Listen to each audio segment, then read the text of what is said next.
And welcome to Focus. After Israeli commandos stormed a number of ships carrying humanitarian aid to Gaza, international attention has been focusing on Israel's blockade of goods to the Palestinian territories. But now residents elsewhere in the territories have started a new form of resistance by boycotting products made in Israel's controversial settlements in the West Bank. In a moment, we'll be discussing if this is a workable and effective form of resistance. But first, our correspondents have spent the day filming with the Palestinian food inspectors. Palestinian food inspectors are on a mission. They're scouring the shelves of this West Bank supermarket for Israeli settlement products, and they find what they're looking for. It's belonging to the Jordan River. There are a lot of settlements there, so we will take it to destroy them later. Welcome to a new form of Palestinian resistance, educating customers on how and why to avoid buying these types of goods made in Israeli settlements. The settlements are built on occupied Palestinian land. They're preventing us from establishing our own state. They're hurting our economy, and everything going on inside these settlements is illegal and against all previous peace agreements. The Palestinian Authority's campaign is not only targeting shoppers but distributors and retailers, with shopkeepers risking a fine of up to €10,000 and a possible jail sentence of 5 years. They're only too willing to cooperate. I don't care for settlement products. If you find any here, you can take them and let them burn in hell. From the supermarket to the street, thousands of Palestinian students are crisscrossing the West Bank, spreading the word and getting people to open up their pantries and fridges. This is Palestinian, right? Palestinian officials want this seal, which indicates there are no settlement products in this residence, to be posted on the door of every West Bank home by the end of the year. In return, the Israelis accuse the Palestinian Authority of incitement, an accusation its Minister of Economy firmly denies. If we are inciting anybody, we are inciting against our own products, because we have been consistent in saying, while we are against consuming settlement products, we are welcoming Israeli products to our markets. They also want Palestinians to boycott shopping at Israeli retail outlets in the West Bank, such as the discount supermarket chain owned by Rami Levy. It's too bad. These are really good products, really good quality. We have the best prices here. They should tell the politicians to focus on peace instead of boycotting stores and goods. Palestinians come and shop here, and we also give them well-paid jobs. Apart from the shoppers, it's these Palestinian workers who'll be next in line to be targeted by their leaders, who want to end all economic links with Israeli settlements.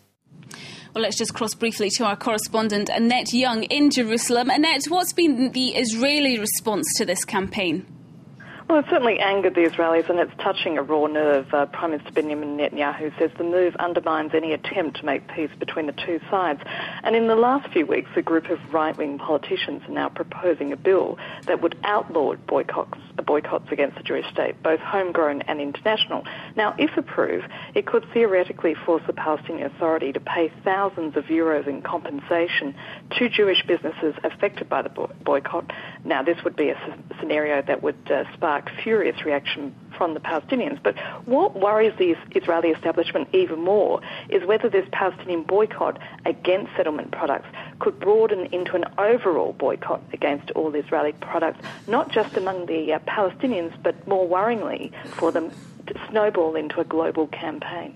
Well, is that then what is next for this campaign? How will it go further?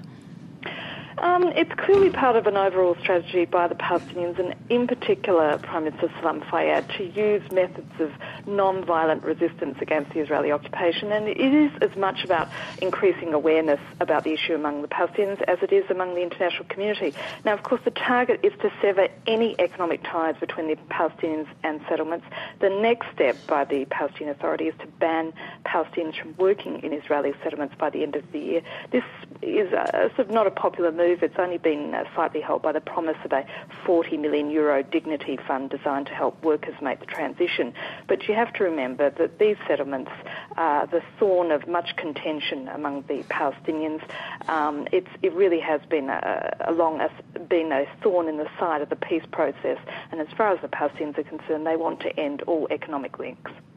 Okay, Annette Young in Jerusalem, thank you very much indeed. Well, Ofer Bronchtein, President of the Forum for Peace and Reconciliation in the Middle East, also joins me for this discussion. Welcome to France 24. Could the West Bank live without these Israeli-made products? Could it become a viable economic state in its own right?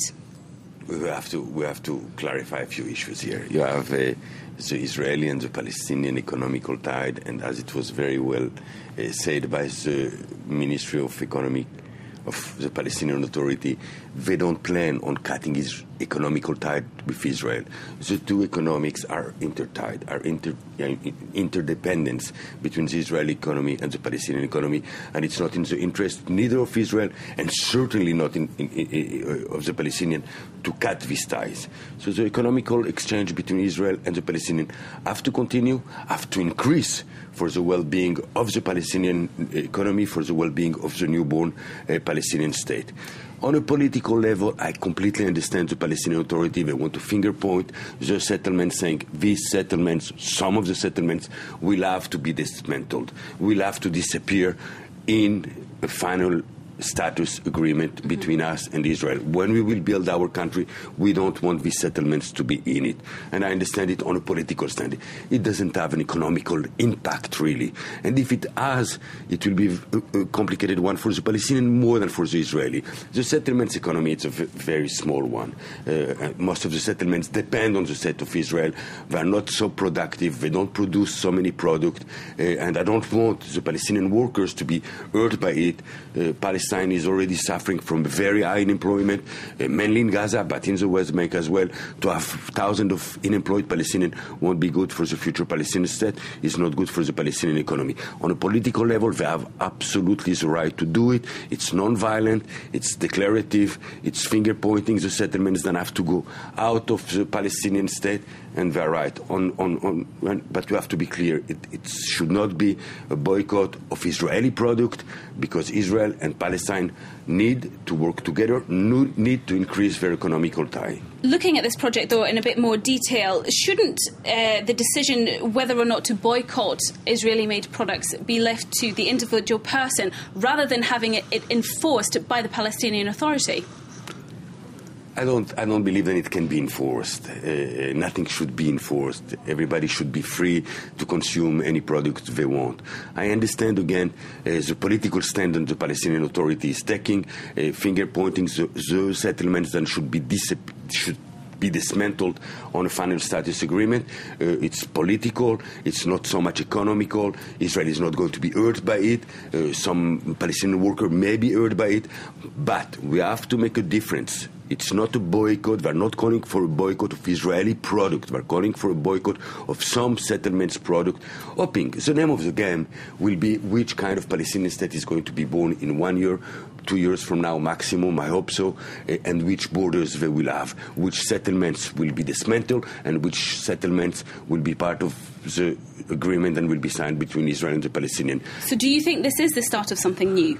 It's a start. First of all, I have a great respect for the Palestinian Authority and the Palestinian leader for calling for non-violence resistance against Israel. It's the only way to go, and it's the only way for them to achieve their goal, which is to create a Palestinian state, which is to be free, which is to be independent. On a political level, they are absolutely right. On an economical level, it's insignificant.